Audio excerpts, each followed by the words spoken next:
We're back after a 2-week hiatus. We had a little sneak preview there for a moment, everyone. Yeah, let you see what's going to be coming up soon. AC, please. Oh, we gotta turn off the AC, and I tell you what, it is so hot here, everyone. I feel bad for everyone else in the building who's about now to have it stopped. I'm just glad it's not nearly as muggy as it was that Thursday in Jersey. I have not been so soaked in sweat in a long, well, 2 days later, we're going to get into that. I definitely gave a run for its money. Okay, so we're officially into the Gratcast here. We were off last week, had a little bit of a hiatus, a travel day coming back from Jersey. That was a big day. We got to take the trains. That was very exciting. Oh. From Jersey all the way to JFK. I Yep. feel like we did okay. We didn't get lost. That was rush hour on a Monday. We were a couple of regular madmen. So we looked up the prices for how much it was going to be for all the trains because we had to connect it like 2 or 3 different places. And of course, you couldn't buy one ticket to get all the way there. You had to pay at each place because it's its own separate transit authority. And we looked online, and it said that things were going to be about anywhere between $10 to $15 a ticket. So when we get to each of these stations, hilariously, we go over to like the booth, and suddenly the prices are $24 a ticket, $33 a ticket. What the mo? Yeah, I have no pride, so I had no problem going over to one of the people who just stands around to help, and they directed me over to other booths where people will help me and get me the normal price. It was totally like their sucker setup. For anyone who didn't want to talk to an actual person, you can pay almost double price. But if you're trying to actually speak to anyone, then I guess you actually do get to pay a normal price. Alright, Chris, so what are you doing over there? You see lots of clicking? I'm getting set up here and make sure we got the Facebook comments taken care of. Johnny Wyatt's checking in. James Crow, you already know it when it comes to the CIA. Hey, he was paying attention to our little preview. Yeah, we're gonna be talking about something I found very interesting today. Apparently the story came out a while ago, but what it means when you really look into it and kind of project it forward and outward, really to me has a lot of eye-opening connotations. But before we get into that, we're going to discuss a little bit about the wedding trip. So, Wedding! before we pull up any pictures and stuff here, Andrew, what was kind of your overall vibe of the wedding? What's your report? It was incredibly laid back. Very tight-knit group of people. It was just the close family, the immediate family, and then best friends that they've known for a while. It was very cool. We took over the entire cottage estate, gristmill, what you call it, whatever. And everyone came prepared. Good Lord. I've never seen so many coolers in one place except at a tailgate party. Oh, we do it right. The whole common room in the hotel was just coolers all wrapped around the room. Just grab what you need. We were warned that there wasn't any stores, so people came as if they had just pretty much bought a liquor store. Ironically, the liquor store couldn't have been any closer. It was like a block away. A block no one went down, though, because we all stayed on the compound. It was great. What did you think of it? I can never do a church wedding again. This wedding was phenomenal, and Andrea and I shot a lot of it, and we're creating a wedding gift for my brother and his wife from documenting the entire wedding. Spoiler: it's ruined if they're watching this. Sorry, guys. Well, they already know they're getting a gift. I wrote it on their fridge before we left for Monday morning traffic. But It was so well done, and we've got all this content, and I'd love to show you guys and share it all with you. But it was their moment, it was their wedding. We're putting all of this together for them, and then it's up to them on how much they share in that. But if any of it makes its way on social media, I'm absolutely going to show it and splash it around. But what we are going to show is a couple pictures that were just our pictures from throughout the weekend. But this wedding. There's 32 people, and every little detail they had planned out and personalized and customized. It was such an intimate and great wedding. And there were some parts that were so fancy, and then other parts that were totally like easy, relaxed, blue collar. It was such a cool mishmash of all of it. And they had one of their friends get preordained to do the ceremony.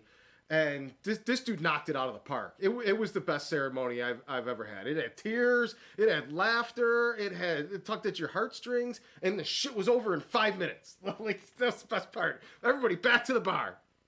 So, all right, we're gonna show some pictures here because my brother had an absurd idea for what he wanted to do the day of his wedding, and he almost killed me, but I made it through here. This was so we got in Wednesday night. And this was Thursday at their house in Jersey, Thursday night, before we left Friday for the weekend wedding. And they've got one of these little patios with the windows there and that. Windows. Yeah, it's got a patio with windows. Yeah, so you can open it up and get the breeze and all that through there. With no windows. Well, this one has windows. So the point being though is we were playing some spades in a thunderstorm, freaking late at night on the East Coast. Like when you're talking the full East Coast experience, that to me is it. You got the thunderstorm, you're hanging out in the rain, having some beers, throwing cards. I was in heaven on this night.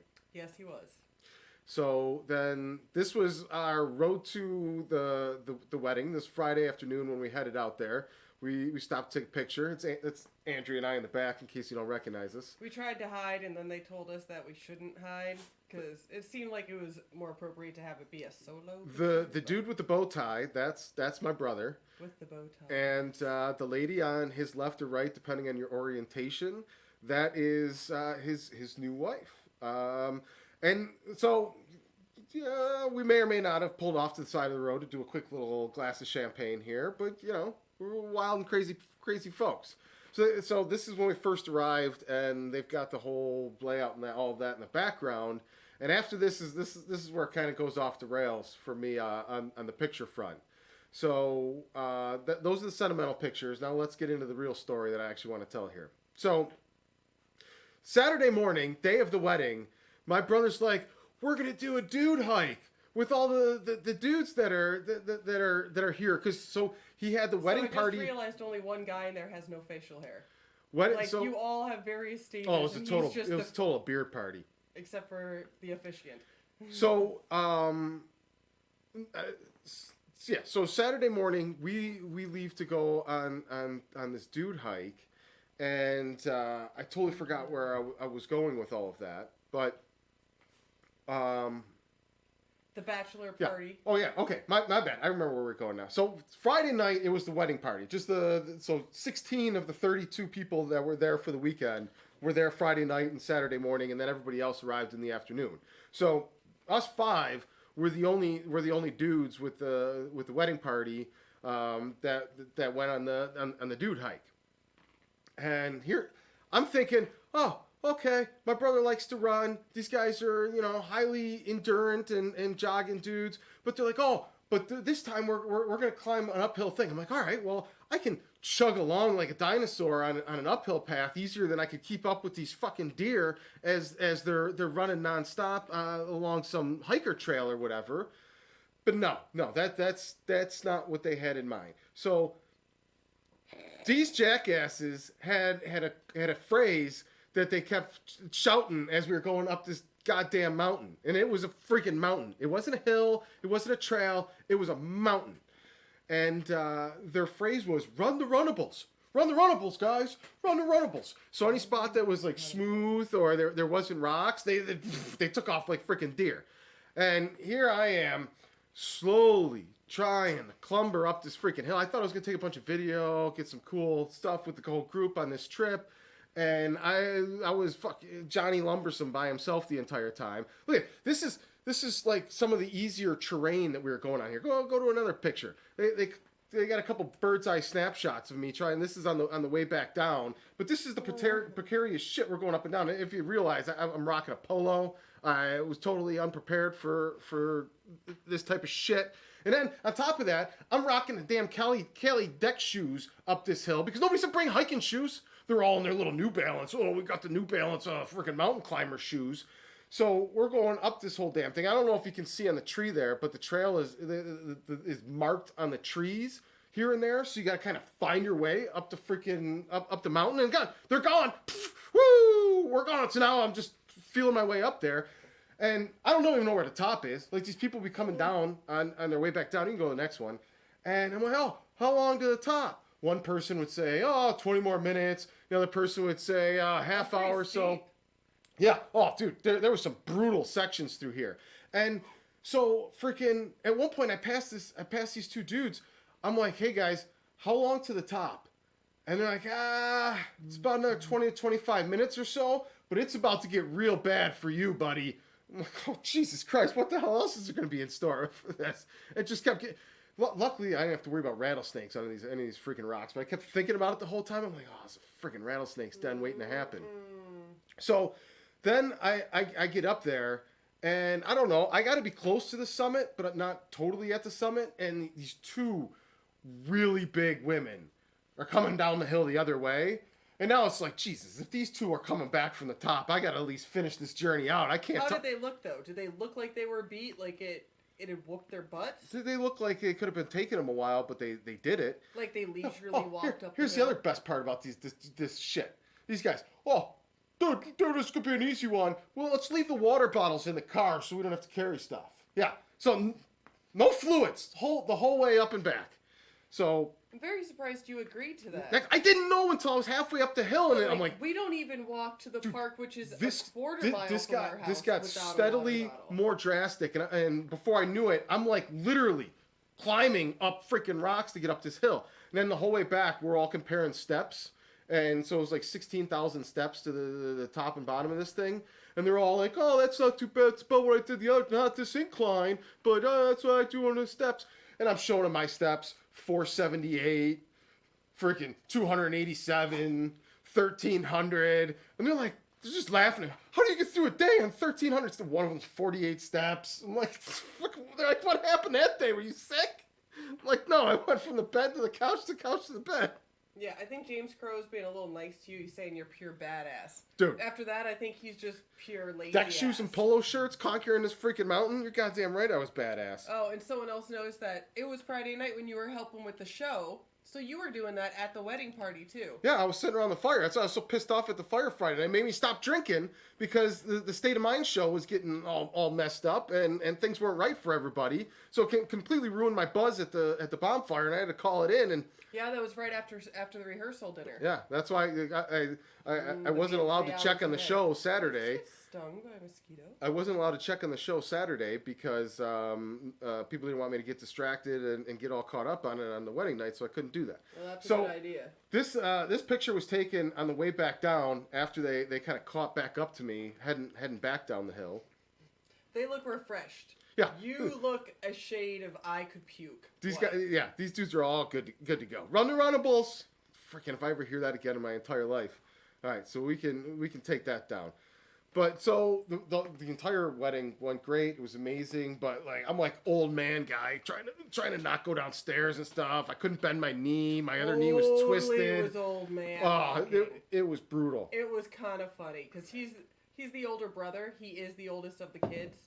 So even out of all the partiers there, he was probably at the upper age of all the partiers. So when he comes slowly, gotta sit down. He dad moaned. If there was any way to roll down this hill, I would have absolutely rolled down this hill. But you wouldn't have fell 5 feet before you're just all mangled into the rocks and shit. It was nuts. But as opposed to the ladies, we had a very nice morning. We had the common room of the main hotel where we had all the coolers and the champagne was chilling and all the juices. We had the breakfast people actually brought us over juice when we ran out of juices. So when the breakfast was done, we all had mimosas and then we popped open the wine. And the important ladies got their hair done. It was very nice. Very relaxing. Here's the button on this whole thing. The whole rest of the weekend, I've got these girlfriends and wives of my brother's friends and all that. Oh, so proud of you. I can't believe you made it all the way up there with the guys. Oh, I'm so proud of you. Talking like I'm like a 40-year-old with the mind of a 12-year-old, all patronizing me. It was freaking ridiculous. I mean, you saw the pictures. Chris is a little different than the others. They look like they run. Dog, these dudes are beans. Yes, and you look like you've eaten all of the beans. The one dude in the back left of the picture, of all of us when we were in the truck. Okay, I'm doing it again. Yeah, he didn't. This is the dude in the back left there. That's Jay. That's my sister's With husband. the super beard. Yeah. He doesn't do manly man. he doesn't do inclines. He's the marathon running one of the bunch, and I thought like going with him would have been the more strenuous exercise, and that probably would have been the better way. But just to give you an idea of what kind of company I was rolling in this truck, Jay's got like a 638-day streak going of running at least a mile every single day. And we're talking about a dude that likes his brews, likes to put the beers down a drink, no matter how hungover he is. Next day, gets up, runs, all of them. They're ridiculous. They're crazy. They're absolutely crazy. And Chris thought he could keep up with them. I did not know what I was getting into. Like we tried to warn you. No. All the women tried to warn you. Nobody you. said we were going mountain climbing. This was, and it started. They said they were going for a run. This started as a trail into up the hill, just a nice gradual trail. There were like tree timbers as steps into the incline. So like, oh, okay, we run into some bad inclines here. They've got steps carved into it, and it just like gradually. At one point, we got freaking lost. We couldn't find the trail. That was the only thing that I was able to keep up with them on, is when we got lost and we had to go double back for the trail. There's a dude next to freaking backpacks and shit. This guy's like, I travel this thing all the time. I've been doing this thing for freaking years. I know this thing like the back of my hand. And I don't know which way the trail went, but I know it's back down there somewhere. Even he got lost. This is how off-road this shit was. It was nuts. But it is nice to know if you get off-road enough, there will be someone else who's similarly lost. You don't literally we beat the rush, too. Will anyone find me? We're coming down the hill, and there's like 10-year-olds, a group of little kids all heading up. And I'm like, what the fuck? Like, this is a thing. Then, here's the best part of the whole thing. We're at the party. Making it up, huh? We're at the party. You remember Man Bun Dude? The dude I played I played the beanbag toss with at like 2 a.m. Yeah. Chris called a man bun dude the whole time. Yeah, we were cleaning house on my cousin who freaking, she was running shop on the beanbag toss until we showed up and skunked her twice. She don't like getting skunked. She don't like losing. She's highly competitive. Games. They were there for like 2 hours. Yeah, until we showed up and skunked them twice. In less than 5 minutes. We skunked them twice. That's more embarrassing than losing 20 times in a row. I don't know. Everyone had been drinking for a while. It's not the point. We had been drinking as well. But the point of the entire story is, so Ryan comes up to me, one of the dudes in the truck there at one point. He's like, "You see Man Bun Dude?" I'm like, "Yeah." He's like, "You know that hill we did this morning?" I'm like, "Yeah." He's like, his run team does 5 fucking laps of that hill. Like, Saturdays, they go up and down 5 times. I'm like, dude, you'd be pulling people off of that hill with a freaking helicopter. I don't understand how nobody's twisting ankles. I don't care how much of a goat you got in you. That is amazing. All right. It's time to move on into story stuff here. All right.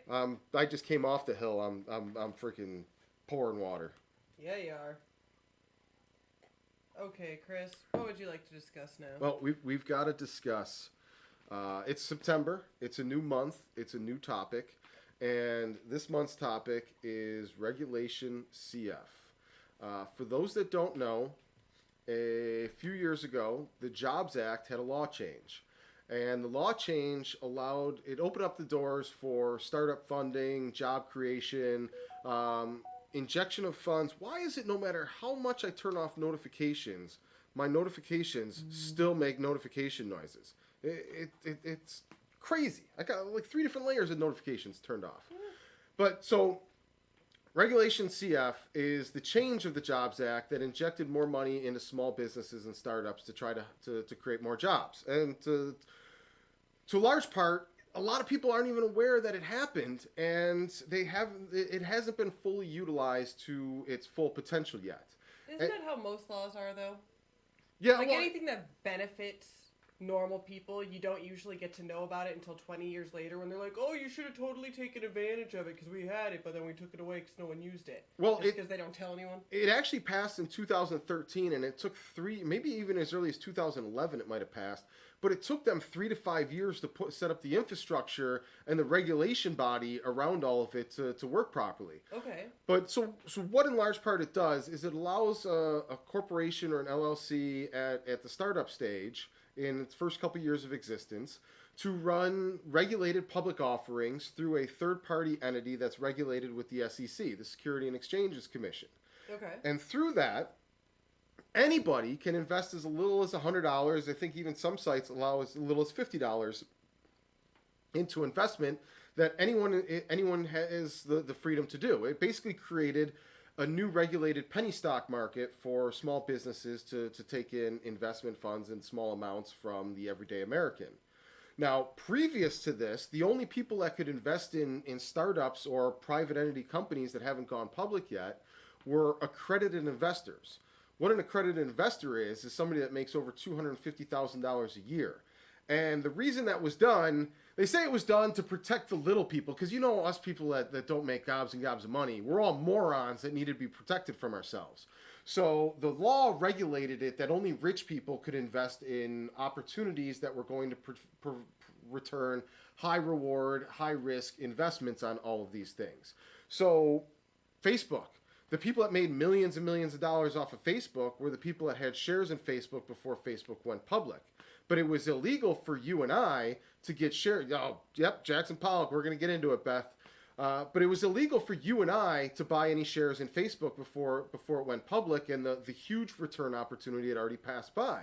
So what this ultimately ended up being was another one of these ways where the rich get richer, and it prohibits the everyday American from being able to amass large sums of wealth through these investment opportunities that they are closed out of. Mm-hmm. Because, again, the government's decided for you that you can't invest your own money. You're not smart enough to do that type of thing. So now the wall has finally been broken open. So where anyone can do this. And this is a path that we're currently exploring and something we're going to talk more about with Gratwick in the coming months. But for this week, that's pretty much the basis of what Regulation CF is and how it can facilitate new business models, new opportunities where rich people that are already elite and already have their own agendas and have all the leverage and power put up the funding, and they take the majority of a business from a startup creator. That's the other problem that we have. So many people are trying to start businesses, create ideas, and all of those type of things. If the venture capitalists and the people with all of the money are the only ones that can invest in these startup companies, they have all the leverage. Now they can say, okay, you need me more than I need you because there's 50 more people behind you that have a startup and they're asking for money. So I want 80% of your company for this initial bit of seed money. Oh, you don't want it? You don't want to say yes? Take a hike, buddy. I'll talk to the next person. So it's kind of like Shark Tank. Shark Tank, but Shark Tank where you have no leverage back, and they can take and be as predatory as they want with it, and that's how all of these companies, and this is why Facebook has gotten so big, because what they've done is they end up buying out these companies right in the early stage. As soon as they see somebody that 10, 15 years from now could be a challenger to them, they buy them up and scoop them right up underneath their umbrella and fold it in. The place we got to get to is where these challenging companies, these new startup ideas, are funded by the community, by the audience, by a large group of people that don't want to sell out to Facebook. They want to challenge Facebook. They want to challenge the establishment, and they want the company to go to the distance to reach its full potential of what it can be. And these type of startups need CEOs and executives and people that aren't just looking to build another tool to throw over to Facebook and sell out for millions and millions of dollars. They're looking to see it through to the end and run a baby that they've evolved into a large corporation that can challenge these companies to do business in a different way. And this is something that I believe very strongly in, that Regulation CF has created the pathway forward to do so. But the audience and community awareness is still not at a point yet where everybody realizes that this opportunity exists. So yes, that's why we're doing this little segment on Regulation CF. Andrea, anything?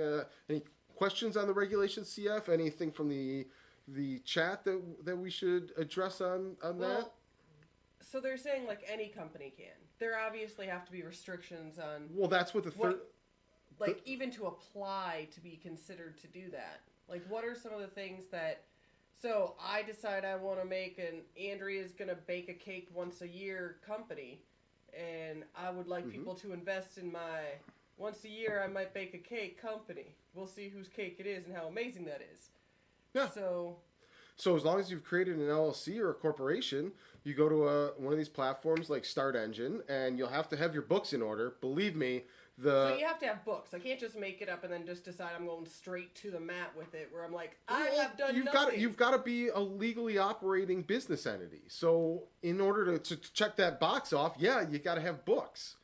But yeah, so assuming you're a legally operating company, an LLC or a corporation, then there's a review process of your structure, your agreements, your personnel, your books, to make sure you're operating by standard practices of a company, and then they handle the regulatory process with the SEC, and your campaign runs through that platform. Again, the two biggest examples would be WeFunder and Start Engine. It's very much like a typical crowdfund campaign, but instead of donating $20 and getting a stupid T-shirt, you can invest $100 and have equity and shares in the company that you're investing in. And these companies, these third-party regulatory companies, they don't exist to pick and choose the winners. You check the boxes off, you do all the things you need to do to be able to list your offering, and the market determines whether or not your idea has merit or value. Could they choose not to work with you? They can, but they're not supposed to. They're not supposed to again, pick and choose the winners. So you'll ultimately find one that'll follow the rules and allow you to meet the qualifications and run your campaign. Whether or not that campaign is successful is going to 100% depend on whether or not the audience clicks with your idea, whether or not enough people are aware of it and are exposed to it.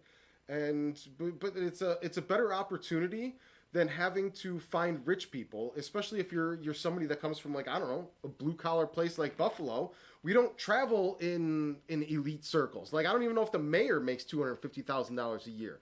So running into somebody in your network, your circle, even your extended network that makes $250,000 a year, let alone enough people to pitch to and present to find people to invest in you, is a very daunting and almost impossible task. Now you throw in a moral code into that agreement where you want to be picky about whose money you take and why you're taking that money, and you're looking for lightning in a bottle. Or you can go to the audience and say, hey, this is my idea, this is why I want to do it with you, the community, and this is why I don't want to take large investment money, because this is my ultimate goal, to bring people with me and to bring small investors an opportunity that reaches its full fruition, and everybody wins off of it.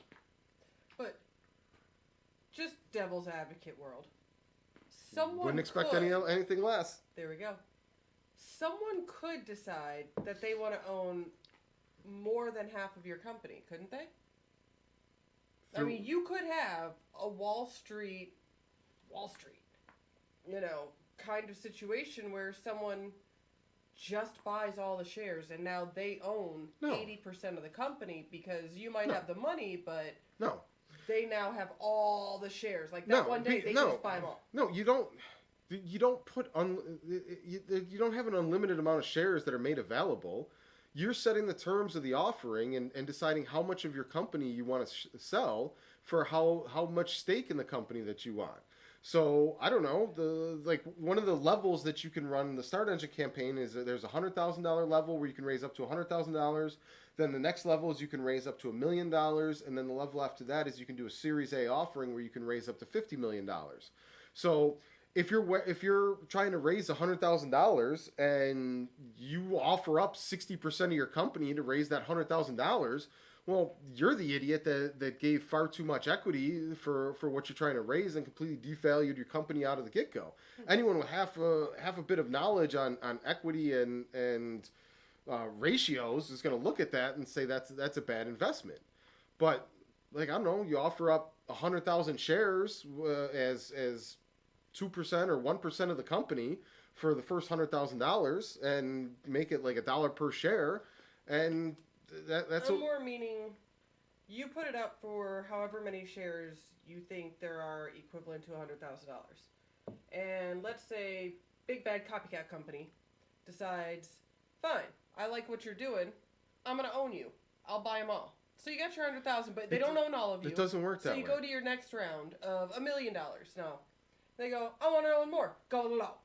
They just gobble it all up. 10 minutes, gone. Just like a Ticketmaster amazing They do it every time. So It does- literally by the time you have your Series A, they have a majority of all stock that has been purchased, and you had no control over it because you couldn't say no, could you? No. Big bad copycat First of company all, that you know very well. First of all, if somebody is looking to buy up all the shares made available, they are going to get better terms and better value by discussing with the executives. Listen, I would like to make a large sum investment. And now I'm not saying me as an executive, but whoever in a general example is, if your goal is to buy up all the shares available, you're better off going directly to the executives and telling them you'd like to make a large investment. You're going to get better terms. But in the sense where you're just buying the ones that are made available through these offerings, if you're offering up more shares than you require to maintain control of your company, then that's your own mistake and that's your own bad math.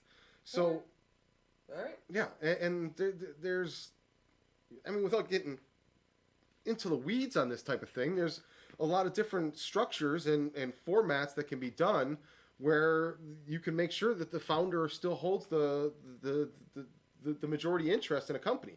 Like, I think Mark Zuckerberg, like the Silicon Valley has this model a lot. Mark Zuckerberg might only own 10 to 15% of Facebook, but he's the majority shareholder in the company because it's been structured like that, and it's got founder stock and things like that protect him from losing a controlling interest of the company, even if he doesn't have the majority percentage. All right. I think we explained this well. Everyone set? Feel like you understand Okay. it? Good. Hopefully Beth's still around because we're about to get into the good stuff. The main topic. This is stuff we were all teased you with earlier. The things that we use to make our title. Ta-da! So, other people may have known this. I just found out this came across Twitter, and I kind of fell down the rabbit hole and followed it. Apparently, in the 50s and 60s, modern art, other words known as doodles and splatter paint, were made famous and popular by the CIA as a weapon against a Cold War weapon against Russia and their censorship. The CIA literally propped up this style of art just to stick it to them and say that we're so free and free thinking that we can have splatter paint as highly respected and valuable art. So let me give you the little backstory here. It's a simple paragraph that just gives you the full information on this. For years, there have been persistent rumors the CIA agents helped fund the rise of the America's abstract expressionism movement, the 50s and 60s period of cultural dominance that saw the likes of Jackson Pollock and Mark Rothko rise to the forefront. Now, the Independent reports former CIA agent Donald Jameson has come clean about the agency's role in promoting American art on a global stage, all as part of the drive to portray America as a free-thinking, culturally rich opposition to the heavily censored, centrally managed Soviet empire. And the irony of Wait, where are you reading this from? No, you have to actually give credit to whoever wrote this in the paper so people can look at it themselves. It's just polite. It's being summarized in theransomnote.com. But it's been other articles been covered. Ian McQuaid wrote it. It's been covered in many different areas. I've cross-referenced. This is just polite to give credit. Oh, okay. So we're not really worried about the article here. We're worried about the subject matter. So the point being, they went and set up. What was the name of this? So they went and set up Jackson Pollock? the Congress for Cultural Freedom and had offices in 35 different countries around the world. And this was magazines, print, all these different things to just look like a position of authority that was saying this art is so good. It is so amazing art. And they started buying and propping up artists like the biggest one was Jackson Pollock.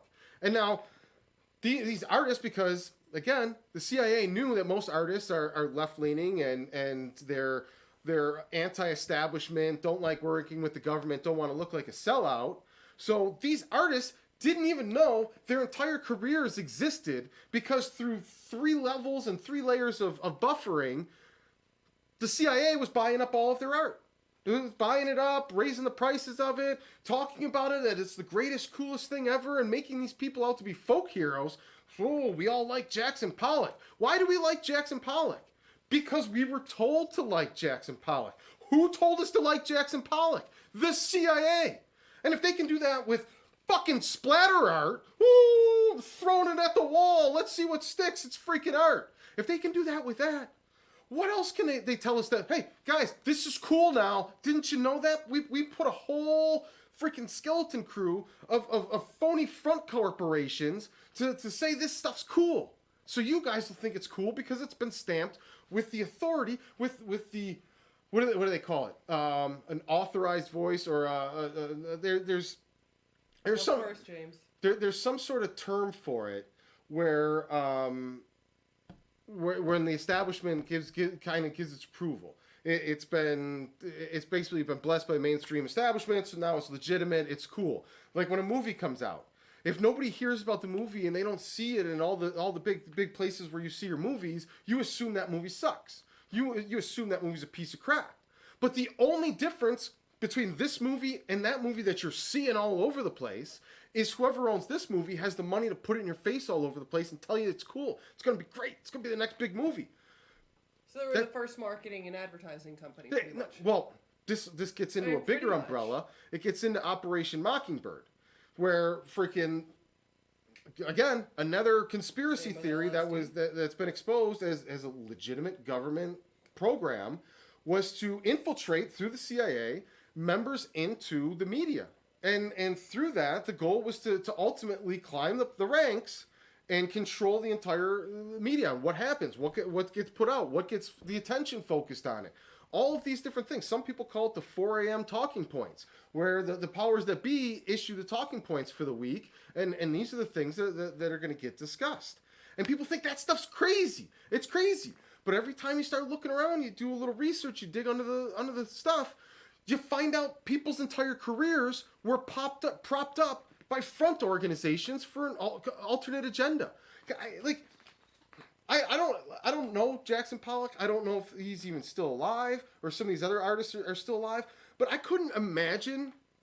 I don't know. He's got to be. Let's say he's alive. He's got to be in his 80s, 90s, or now an older person.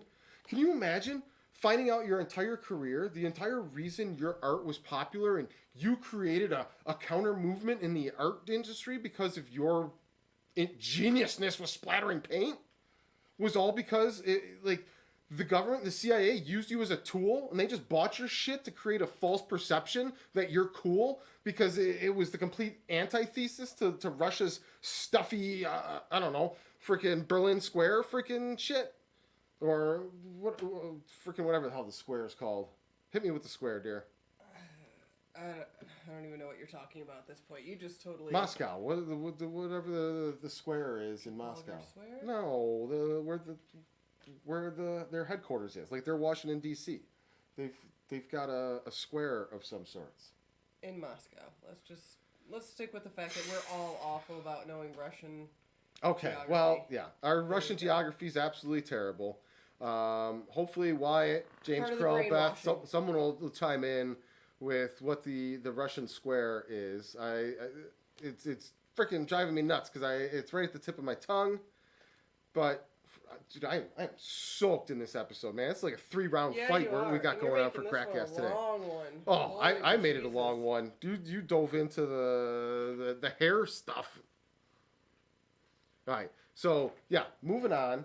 If the CIA can tell you this shit's cool, you need to worry about what the hell they can do in 2019, because freaking, I can make some splatter paint and you're not gonna know my shit from a Jackson Pollock. I promise you that. You know, I like it, but I also like that it was used in Mona Lisa's smile because it's pretty.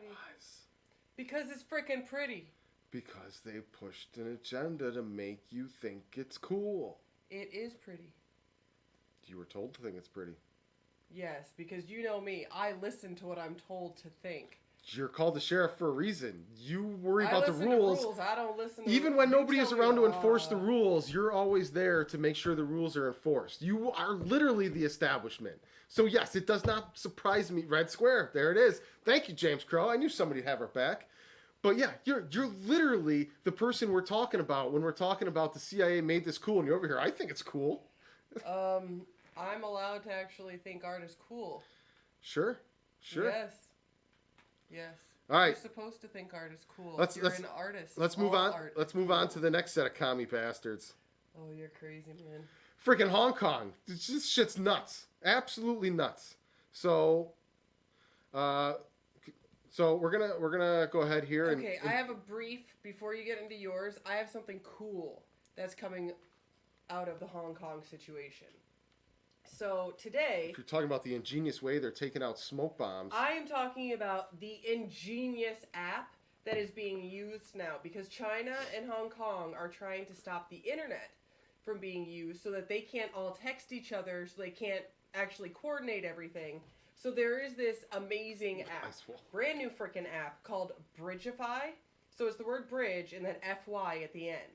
What they use is Bluetooth technology, so all the phones are already set up with it. It doesn't require internet. You can do individual text messages, you can do group chats. They could, like, it's beyond the internet. And it's possible for everyone to still do it, and it can't be stopped as long as they download their apps. And this is something that they use also in extreme weather.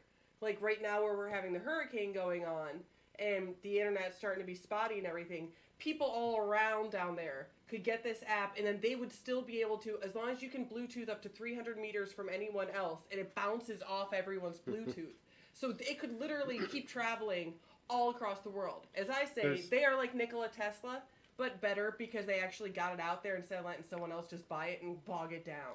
Like, frick yeah! Everyone go and follow them on Twitter. There's only one thing I have to say. That's my big yay for this. Brought something. I have only one comment about an app like that, and it comes from the great man known as his name just blew. Oh my God! Jeff Goldblum comes from the brilliant man Jeff Goldblum.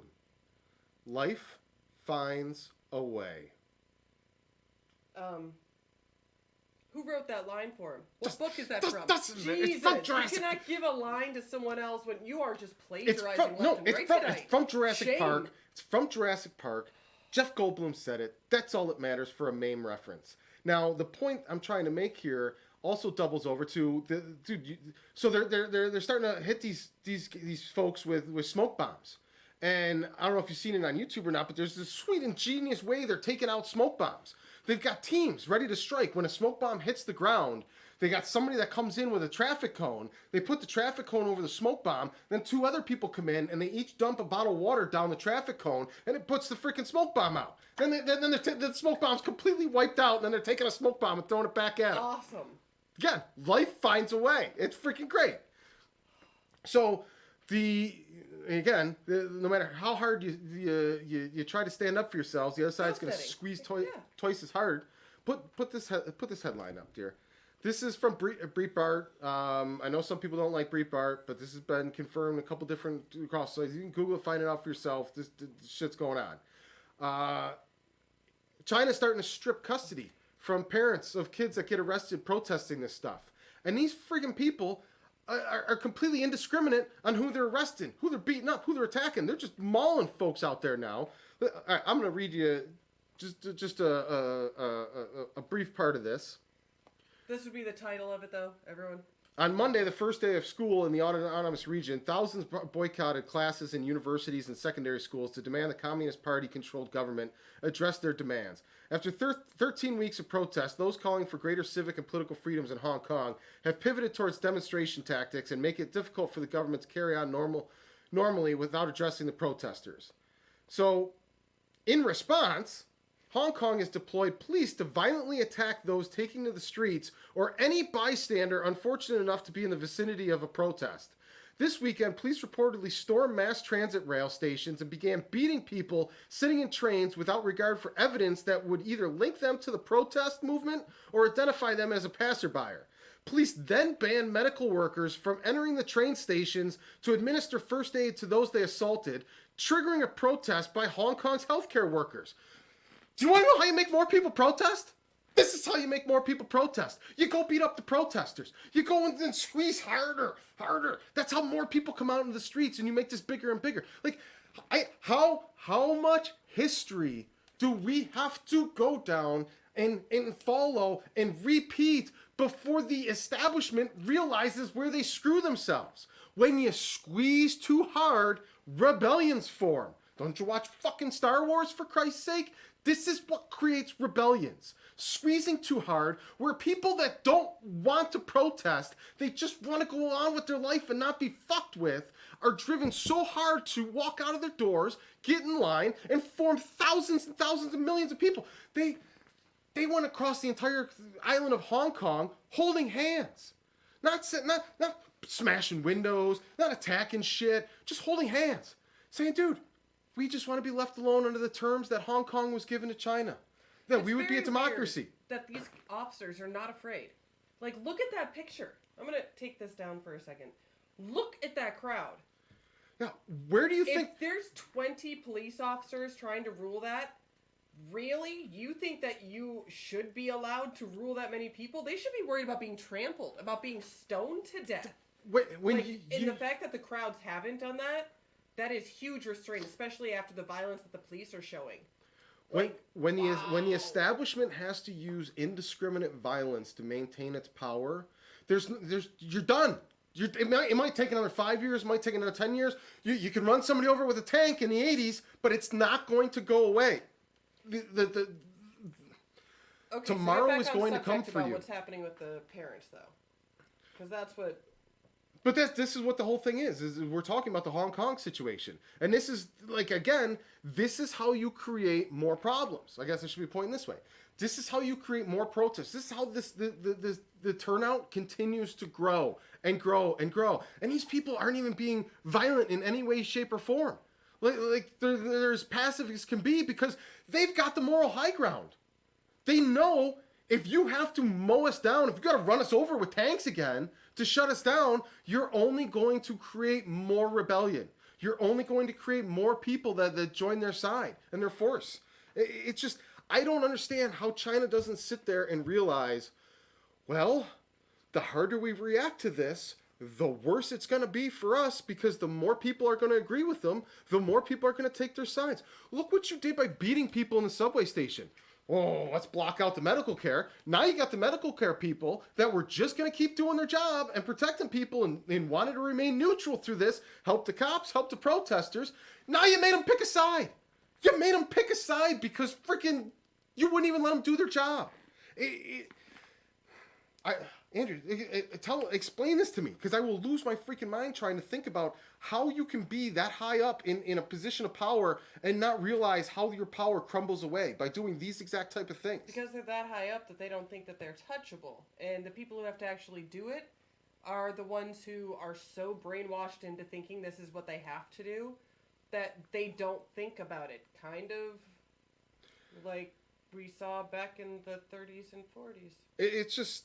Like, I mean, there's always going to be the people who are enforcing it and have it was just my job and I did what I was told to do. And these people otherwise they would have turned on me. Or this has reached the tipping point. High up, they just don't think anyone else matters as much as they do. This has reached the tipping point where these people aren't just going to go back to work tomorrow or next week or next month and be satisfied with, well, we tried to protest, it didn't work. Well, this is an entire generation. That's the problem is... It's reached the tipping point that this isn't just going to go away. And what that means is we're running into the immovable wall versus the unstoppable force. And, like, the Chinese military, you got to come in and shut this down with the military. And now you're looking at a global scandal. Now you're looking at putting a target on your back with the rest of the world, because no one's going to let you just go in there and start mowing these people down. Well, part of it is we wouldn't know about it right away, would we? Well, that's why they're trying to control the internet. We do have a man on the ground. Actually, let people know. The mysterious Mr. E is on the ground and reporting updates constantly to David on his show, My State of Mind TV. David hosts that show every Tuesday, Friday, and Saturdays. And Mr. E checks in as often as he can, lets us know what's going on the ground there, gives us direct reports into the shit, and keeps David looped in on everything. So much so that David can't condense it down enough to discuss some of this stuff and get it covered on the show, because Mr. E's, like, I don't know, but when all's said and done in 10 years, David might be able to collect these emails and put them all together as like the modern day Anne Frank Mr. E from behind enemy lines telling these stories. I like James Crow's idea. Then when the police are hurt, the doctors don't help them either. Screw you. It's equal opportunity. I'm not helping anybody. I'm not getting involved then. Yeah, like how dumb do you have to be to make the doctors pick sides? Absolutely stupid. And it really amazes me in this day and age that even a country like China can get so many stormtroopers to just, yeah, okay, I'm going to go beat my fellow civilians down. This isn't wrong at all. I'm going to do it. And like none of these countries... I want to know where they're going home to at the end of the night. Because don't they have to walk through all these crowds and all these people who are so pissed off to get to their house? And then they have family members who are Head knocking stuck time's in that over. too. And neighbors who know that they're part of it. So how are they even having a home that's not destroyed? Because they're shipping them in from the farmlands from the mainland of China. Yeah, they're bringing the military guys all down there. So that's part of the reason. So those hippies on Hong Kong that were beaten down. Like that's part of what they don't want people to be indiscriminately shipped over to the mainland just because they aren't following the Communist Party rules. I just don't understand how far into the evolution of awokeness and self-awareness we have to get as a race and as a society before the military people, the stormtroopers that execute all these wars and evil shit and all of that, refuse to participate. Well, we all saw World War II. There were still plenty of people willing to do it, and they weren't stopping because their conscience was getting on to them. Mr. E is the Chinese James Bond. That's a good description of him. Well, but I hope he's as easily in and out of bad situations. As the Chinese James Bond, he's also one hell of a Chinese fortune cookie writer. Because throughout the shows all the time, he comes in with the super chats, and it's always some Chinese fortune cookie shit that he's got going on. And, K9's got to read this stuff out loud and put the little spin onto it and that, but usually he's put me in the blender with some of these wordsmith things he's putting together. All right, we're going to move on. You ready? I am so freaking hot in here, and it's been 52 minutes, and I swear to God, right. I feel like your forehead looks. Whew. Yeah. Getting a little glisten on there. I'm doing well. I'm not getting too. All right, let's blast through this. So blast it. We've been talking about this for several weeks. It's getting bigger and bigger and bigger. The Mafia homecoming party. The NFL season officially kicks off this week. That's why I'm wearing the Bills shirt for solidarity. Dude, I'm telling you, I'm calling it here first. Bills are going 11-5. If they split with New England, they're winning the division. And this is the start of our window. Next season, we get the big badass wide receiver. But for right now, we're coming home 2-0, week 3 with the home opener in Buffalo. Gratwick's going to be live streaming the party Friday night. We're going to have a bunch of Bills alumni in the house. More super fans than I knew we had as super fans are confirmed as guests for this freaking party. It's going to be nuts. Everybody. And then Saturday, we're going to be live streaming the Pancho Billa ceremony and memorial for Pancho Billa, who passed during the offseason, which is such a shame, man. This dude was a loyal, passionate fan forever and ever, and the offseason he passes away is when the team's really, really starting to hit their upswing. It's just a shame. Then Sunday, we're going to be doing the tailgate with Stevie Johnson over this dude right up here. You moved this way. This guy. Yeah, we're going to be doing the Why So Serious podcast with Stevie Johnson, and we're going to be doing it live from the Hammer Lot, which, if anyone has heard anything about Bills fans, all that crazy table jumping, slamming shit, that all goes down in the Hammer Lot. We're going to be in the heart of Bills Mafia for this live stream. There's a guy named Pinto Ron who barbecues on the hood of a 1980s Pinto, and freaking... This dude, before everybody heads into the game, he gives everyone in the big surrounding circle the little squirt bottles of ketchup and mustard, and he just gets rained down on with ketchup and mustard for the tailgate ceremony. Dude's been doing this as a tradition all the way back to the freaking 90s when we went to 4 straight Super Bowls. He even has a dirty old bowling ball from the 80s that people have been doing cherry bomb shots out of for forever. We're going to do some cherry bomb shots live. It's going to be a good goddamn time, dear. But yeah, Bill's coming home, 2-0. Shit's going to get nuts. I think that's how mono gets Too spread. legit to quit. Mono and herpes. Disgusting. Bowling ball fingers. James Crow's actually not far off on this one. I am nothing but forehead these days. Dude. Well, forehead. I never had a good hairstyle, so there's nothing to lose. It's just as good as the old one. Just so everyone knows, when I met him, he did have hair. And did I ever have a real hairstyle? Were you ever like, wow, he this had dude's enough got... hair that he went and got it dyed.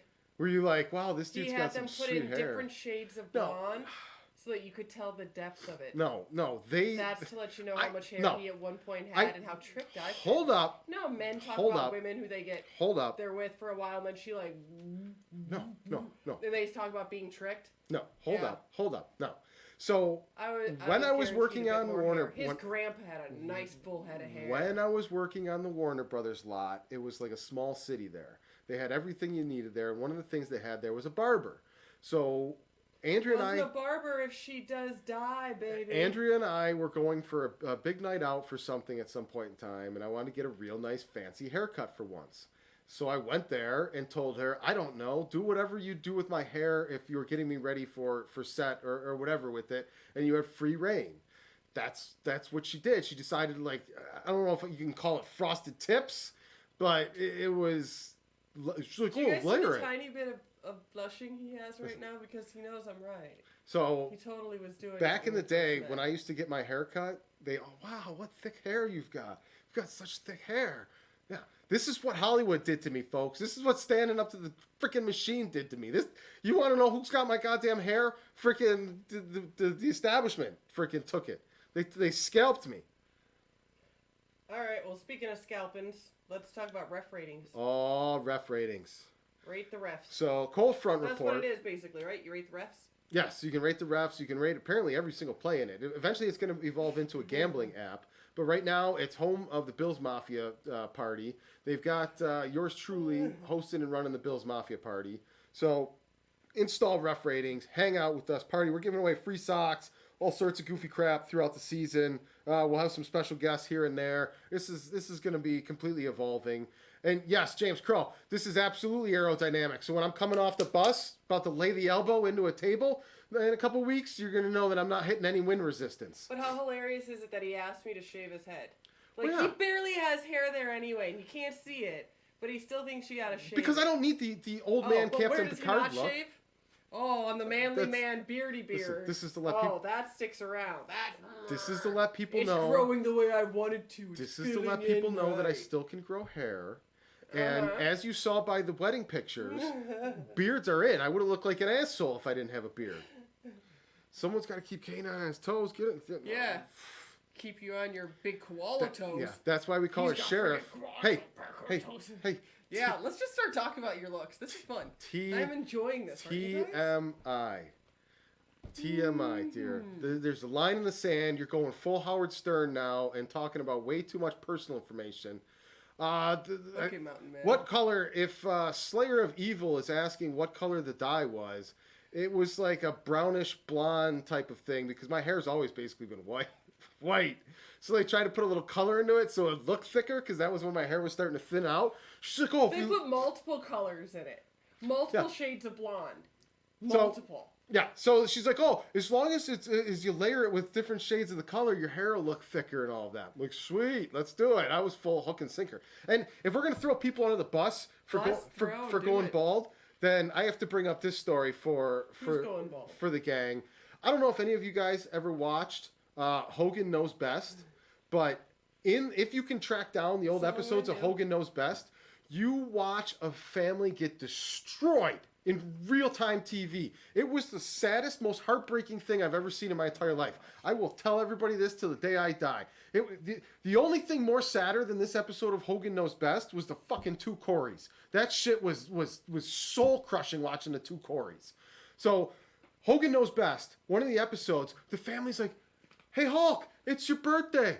We're gonna take you out, Dad. We're gonna take you out to a surprise dinner. We're gonna take you out and take you for a nice surprise. And Hulk Hogan, Terry, because this is his family now. He's got the bandana on and everything and all of that. And he thinks his loving family's taking him out for a birthday surprise. These fucking assholes with the reality cameras took him to freaking a hair consultation person about getting plugs in to freaking... Like they took him to Bosley? Yeah, that's exactly where they took him and ambushed him and said, oh, we'll pay for it. Get some hair plugs and all that. We'll pay for it. It's his money either way. This dude was so ambushed and heartbroken. Now listen, folks, I've been in Hollywood long enough to know bullshit and long enough to know real shit. And all the drama that happened with the Hogan family all happened after this fucking episode. Like, his heart broke. And he tears just, I don't understand why my family can't just love me for me. My fans love me for who I am. My fans love my look for who I am. Why can't my family just love me for who I am? And that was the end of the Hogan family.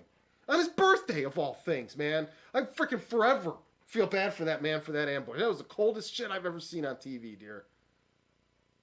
Would you want to go to Bosley? Goddamn no. Like I said, even when I had hair, this is where we circled all the way back to this. No. Just checking to make sure. I don't mind having the bald-headed look. I need to get that fucking thing we see on the billboards all the time. Shave your head in fucking seconds flat. But because it's just a pain in the ass to keep shaving it all the time. I don't... Like, if there was a way... I brought this up before. If there was a way that I could just voluntarily... Sometimes they have weird bumps. If there was a way I could just voluntarily turn in the horseshoe and be like, listen, you took the part that matters, take the goddamn horseshoe with you, and let's just be done with this charade, I would absolutely do that. Like, if Bosley had a secondary division where they're like, all right, you've committed to it, let's do it. And we're getting the wrap it up signal from the AC chiefs upstairs. So we're going to move on past the great plug, no pun intended, that Ref Ratings got here for their app, which turned into a freaking scalping of an already bald man. That's like a handicap crime. So let's move this shindig along. We're skipping right to bullet blitzes. Okay. Bullet blitzes. Sorry. Oh, that's gonna end up right back. You might as well just let them have it for the end of the show here. We're gonna run through these quick and dirty. All right. Does anyone mind? It's going to be a little bit louder. You're going to hear a bit of background. It is what it is. Give them their AC. Yeah. Let them eat cake there. Okie dokie. All right. So, Chris, you're going to go first with your bullet All right. so I can pull mine up. All right. Now, I'm going to preface this question by fully knowing you don't know anything about what you're about to answer on, and that's the entire point. I usually don't. The NFL starts this week. First question, this is a two-part question. What do you think the Bills' record will be this year? 16-game season. 3-13. I've seen you guys. You do very well for the first two games, and then you let someone get hurt, and then everyone gets hurt, and then your backups of backups get hurt. All right, we're not going to listen to your And then dissertation on the Bills right after your before the 3-13 finals, prediction. and then you guys You're all over there are- eating sweaty hot orange juice. I'm not freaking eating. I am drinking in my super long straw, everyone. Yeah. Sweaty, Okay. sweaty hot orange juice. Telling me the Bills are going 3-13. Freaking heresy. That's what you get for asking me about sports. Fine. Who's going to win this Sunday between your Bills and not both in New York? The One Jets is are in New York Jets. No. One is The Jets are in New Buffalo, Jersey, New York. and the Giants are in New Then Jersey. how There's are the only Jets one New York considered team. New York? Because they're If they're in New piggybacking for Jersey. branding's sake. We're not getting into the semantics of this. Who's going to win? The Bills are going to win. How many players are going to get hurt on the Bills team All this right, week? listen, No, that's Jinx. my bullet blitz to you, no, sir. No, Jinx. We're not letting you do any. You're going to have to start calling you. Who's the guy from Goodfellas that always lost all the bets? Dude. Oh, I'd like to point out, I didn't do the first cough, everyone. Yeah. Guess who brought back the East Coast cold with him again? I was fine for an entire week after we got back, and then 2 days ago she brings me down with it. Don't bring me down, Bruce. Ooh. All right. My bullet blitz, Chris, in your first game of the season for your team, the Bills. Oh, look at you made a sports one too. How many of the players are going to be injured by the end of the game? Why are you putting this out there? No. I don't have to put it out there. We've seen it happen every year. No, I just blocked your bullet blitz. Oh. You get your bullet blitz revoked. That's it. You know what happens then? You just jinx the entire Oh, team. They're no. gonna break their ankles running out of the goddamn locker room. My next bullet blue. Yeah, you shouldn't have My done next it. bullet brew Shouldn't have done it. got me all freaking rattled now. Swami. Rumor has it Silicon Valley is developing a social credit system for the U.S. Now we all know this is bad, but what is the one thing we should be able to rate each other on? Driving. I should be able, if I have a dash cam, everyone should have to have a dash cam though to prove it. To prove it that you weren't fucking jerking around causing whatever happened. But if someone pulls some fucking shenanigans, instant. You can go home, upload that shit, you get credit, and they go down and I'll go as far as saying that through dash cams, freaking traffic violations should absolutely be crowdsourced, and I should get a cut of the ticket freaking that my dash cam catches. That's what I think. Screw all y'all psychopaths out there on them goddamn roads. Now, seeing how you took driving, I'm gonna have to come up with a different one on the fly. Why, was that yours too? Of course that was mine. You stole my wheelhouse. Driving about ranting is like breathing to me. So mine is going to be fucking customer service people. Give me a way to rate you sons of bitches when you check out on the other time of that phone. Oh, there goes your social credit score. You ain't getting on no Metro home. I promise you that. I could see that. You judge other people on how they do their job when you have to interact with people who aren't also employed at that current time by the same people. I could see that being All right, a dear. fair one. All right, Chris. Your last bullet blitz, and then this conga line can come into the station. You want a happy one or you want a scary one? Give me what you got. All right, we're going happy. If you had endless free time and money, where's the first place you would vacation?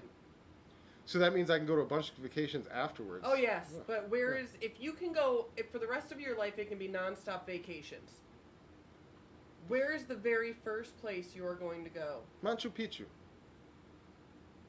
Why? Well, for starters, because I can get it right out of the way and see if it's actually as amazing as I think it would be or not. And if it leads to any kind of rabbit holes or freaking adventures, I've got the rest of my life to travel and chase and pursue these adventures of what Machu Picchu brought.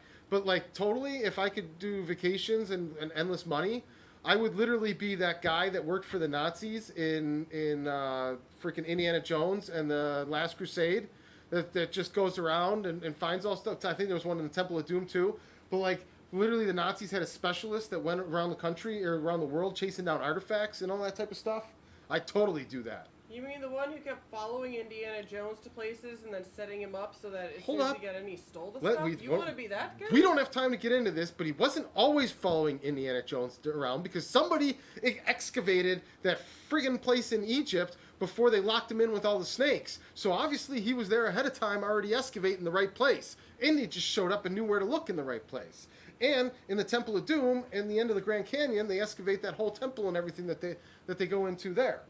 All of those things were excavated before Indy got there.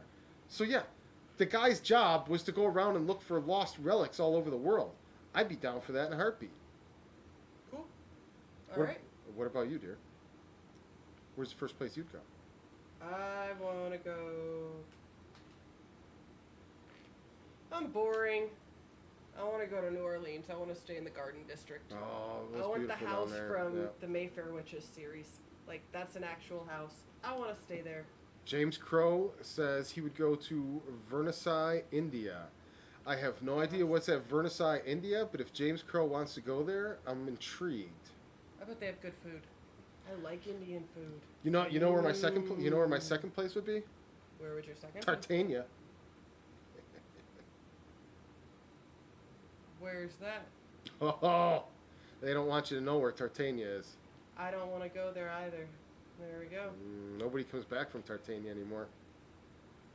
Is- All right. Okay, who's John Galt? Is that what we're talking about? Something like that. Something like that.